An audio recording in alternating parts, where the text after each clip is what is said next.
Christian Heroes Then and Now. David Livingstone. Africa's Trailblazer by Janet and Geoff Benge. Chapter 10. Tata. It was mid-afternoon, and David stretched. He was sitting on the veranda of the new mission house with Mbalwi, the native agent. The more he talked and planned with Mbalwi, the more convinced he became that the way to reach Africans with the gospel message was by training up more people like Mbalwi. Mbalwi already spoke the language, knew the ways of the people, and was ready to give his life if necessary. On Thursday next week, we will visit the tribes to the northeast, said David, thinking of all the opportunities that lay ahead of him. I've discussed it with Reverend Moffat, and he thinks we should build an outstation somewhere up there in a month or so.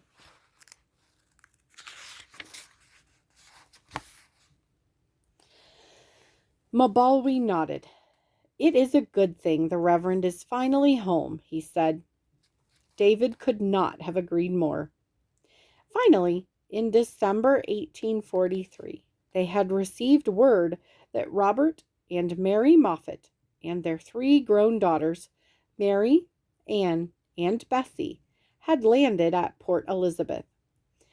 David had been so excited that he had jumped onto a horse and raced off to meet the Moffats at the Vale River, 150 miles south of Kuruman. At first, David was a little embarrassed about his enthusiasm, but traveling back to Kuruman with the family had provided him with a good opportunity to sound out the Reverend Moffat about his ideas for developing new mission stations farther north. Suddenly, David's thoughts were interrupted. "Ta-ta!" yelled a warrior standing right in front of the mission house. The warrior pointed towards the south. "Lions?" asked David. "What happened?" The warrior spoke wildly. "It's killing sheep on the hill. We must go now." With that, he ran off towards the cluster of huts farther down the path. "Come on," said David grimly. "We'll have to get our guns and be the backup." Mbalwi followed David into the house. "I don't like to use guns in the village. It's a bad idea for the natives to rely on guns to get them out of trouble. It's a much better idea for them to use their traditional methods. But if the lion is killing sheep," David shrugged his shoulders, "what else can we do?" A minute later, David and Mbalwi emerged from the house. Each carried a muzzle-loading rifle and a leather pouch filled with gunpowder and half-inch bullets. Outside, a throng of men surged past the house armed with everything from spears to sticks and clubs. "Let's go," said David, tightly grasping his rifle and stepping off the veranda into the crowd. When they reached the hillside, a gruesome sight met their eyes. 9 sheep carcasses covered in blood were strewn all over the ground. The rest of the flock were huddled together and bleating loudly. "This is the worst attack I've seen," remarked Mbalwi, shaking his head. "But where is the lion now?" It was a question everyone seemed to be trying to answer. Groups of men were cautiously poking their spears into the long grass and behind rocks. "Over there!" came a sudden cry, and all eyes turned to a clump of grass beside a baobab tree. David peered at the clump. The grass moved, and David could make out the outline of the huge, golden-brown body of the lion. He whistled under his breath. It was the biggest lion he had ever seen. It must have weighed at least 400 pounds. "Circle it!" yelled one of the tribesmen. Obediently, the men fanned out in a wide circle around the tree. David and Mbalwi poured gunpowder into the barrels of their rifles, then placed a lead bullet in it. in after it and rammed it down. They then hung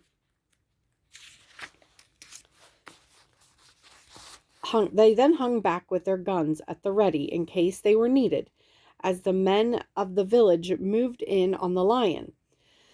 In a flash, the lion sprang towards the men, who scattered in terror. Before anyone realized what had happened, the lion was gone. The men stood for a moment, too stunned to speak. Then they all began to yell at once. Why had the lion gotten away? They asked. Why didn't they hold their ground and throw their spears?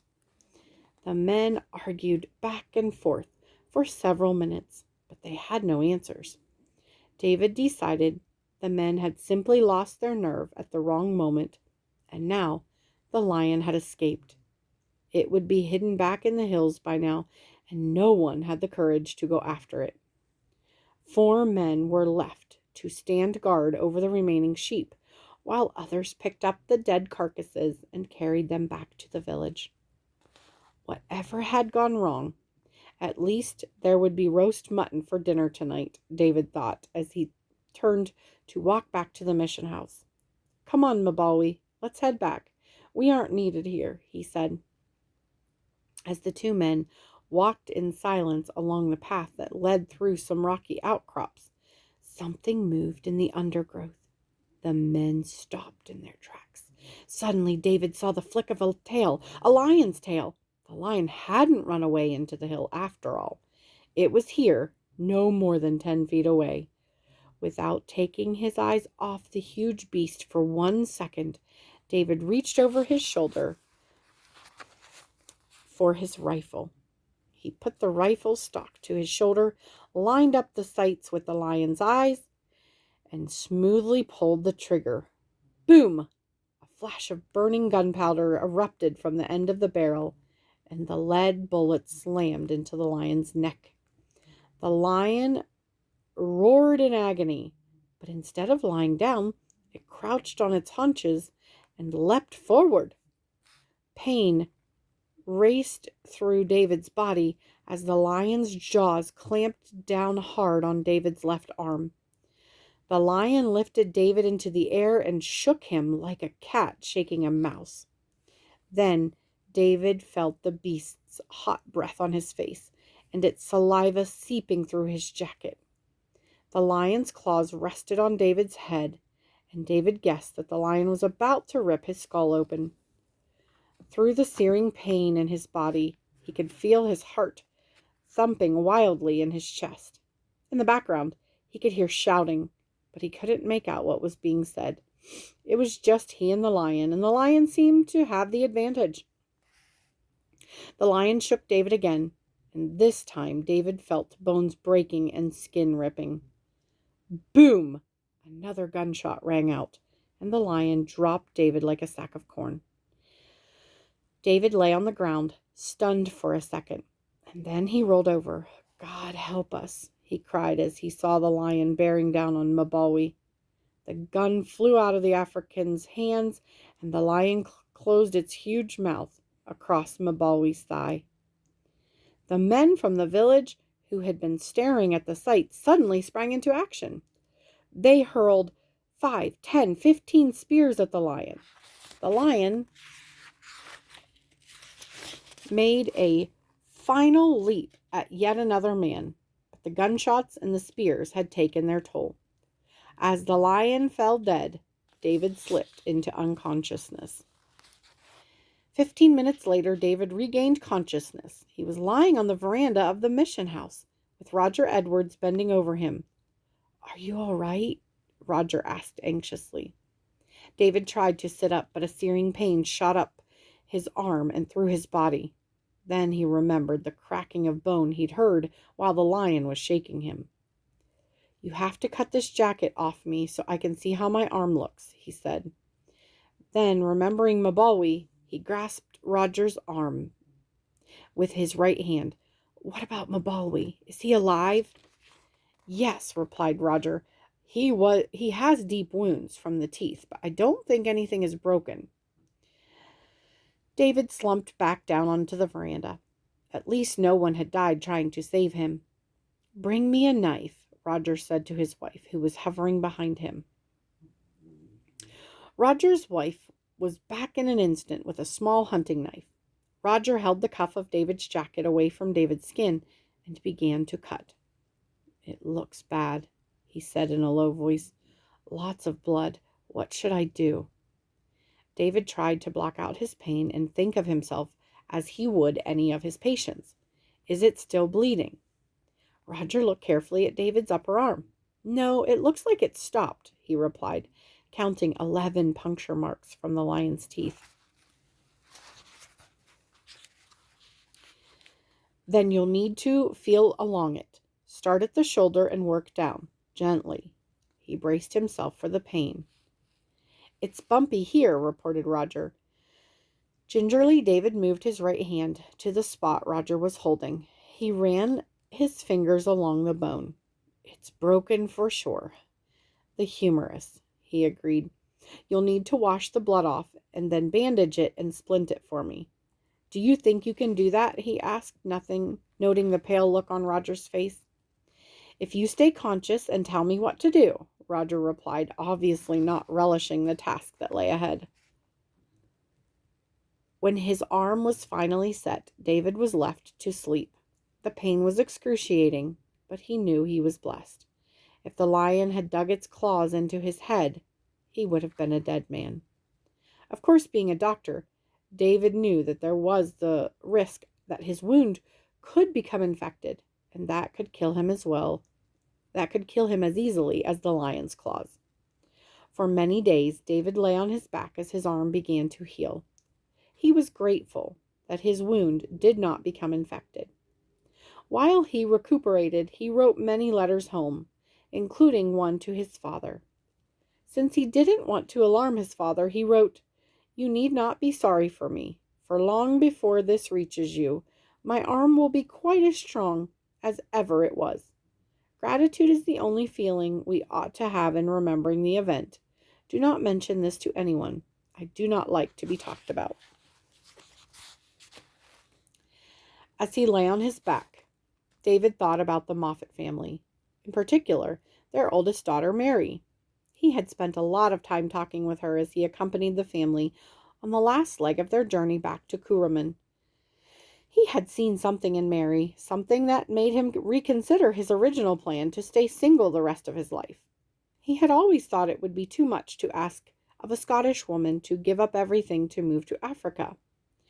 While he loved all of Africa's strange ways, from traveling hundreds of miles on an ox or horse to eating unknown foods and facing snakes and other wild animals, he could not imagine any woman he knew in Scotland enjoying such challenges.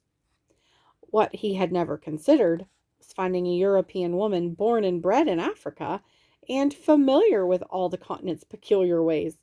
Mary Moffat was such a woman, and the more he thought about her, the more convinced he became that she might be the woman to be his wife.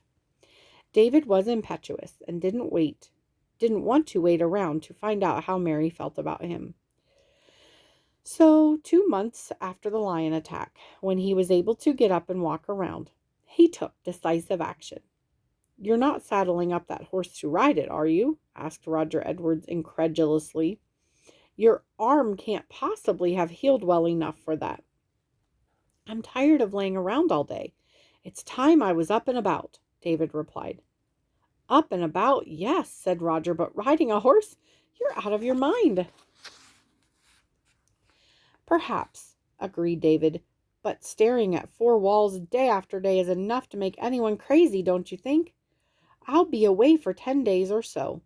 I'm going to pay Mary Moffat a call." "Mary Moffat," spluttered Roger Edwards, "at Kuruman?" David smiled as he flung a saddlebag over the horse with his good arm. "That's right. Here, give me a leg up, would you?" Roger was still shaking his head in disbelief, as David, one hand on the reins and the other hanging in a sling, rode off. The trip to Kuruman was just what David needed. He was out and about again, and although he had been mauled by a lion, he wasn't afraid to be alone in the African bush. He believed that if he let the animals alone, they would let him alone too. And mostly they did. Back in Kuruman, after hearing about the episode with the lion, the Reverend Moffat wanted to know everything about Mabatsa. How was the church building coming along? How many children came to the school? Was Mabawi working out well, and what was he doing? After David had answered all the Reverend Moffat's questions, he excused himself to take a walk around the mission property. The mission was as beautiful as ever. The man-made canals flowed with spring water and fed smaller ditches that now watered over 500 acres of garden plots. The plots were owned and cared for by local African families, and the Reverend Moffat gave the people advice on what to plant and when. Indeed, there was nothing the Reverend Moffat liked to do more than to get out in the garden himself, since he had been a master gardener before becoming a missionary. David sat on a bench in the mission garden for a while. The scent of orange blossom and the chirping of crickets filled the air. As he sat, David thought about what he was going to do. While he had been recuperating in Mabatsa, it had all seemed so simple. He would ride down to Kuruman and ask Mary Moffat to marry him. If she agreed, they would be married and she would move back to Mabatsa with him.